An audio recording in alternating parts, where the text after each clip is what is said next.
دلیل تغییر چهره آریانا سعید چیست؟ افشای حقایق و رازهای جدید زندگی آریانا سعید در ترکیه و ساخت کلینیک زیبایی توسط خواهرزاده‌های آریانا سعید در کشور آلند.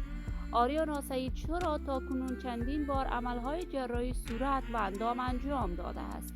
من در این ویدیو پیرامون حقایق همین ماجرا خواهم پرداخت، پس در ادامه با کانال دنیا اینفو باشید.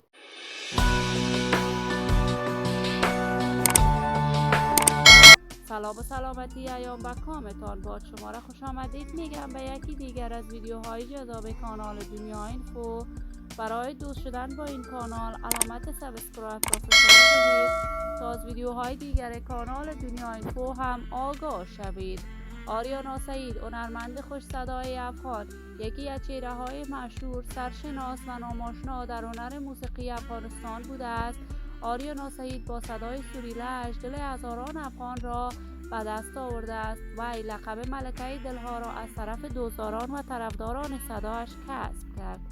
آریانا سعید با آنکه سن خیلی کمی داشت ولی من حیث داور و یاور در بزرگترین برنامه‌های موسیقی در افغانستان اجرای وظیفه می‌کرد.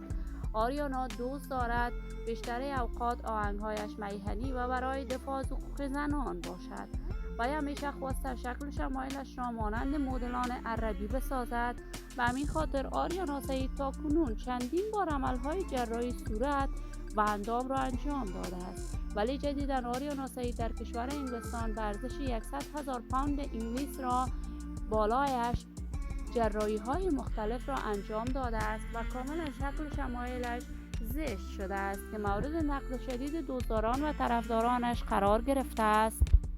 ولی آریانا سعید بارها بیان کرده است زندگی شخصی خودم بوده است و هیچ کسی حق ندارد برایم نظر بدهد. اسیب از این کار آریانا سعید خیلی آزرده است و به همین دلیل اسیب سعید به کشور کانادا رفته است، ولی هر کس خودش میداند و زندگی شخصیش.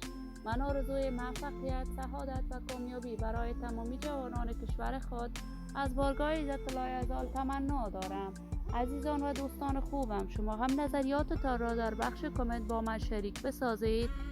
اگر تا هنوز دوست کانال دنیا اینفو نشدید، پس برای دوست شدن با این کانال علامت سابسکرایب را فشار بدید تا از ویدیوهای دیگر کانال دنیا اینفو هم آگاه شوید.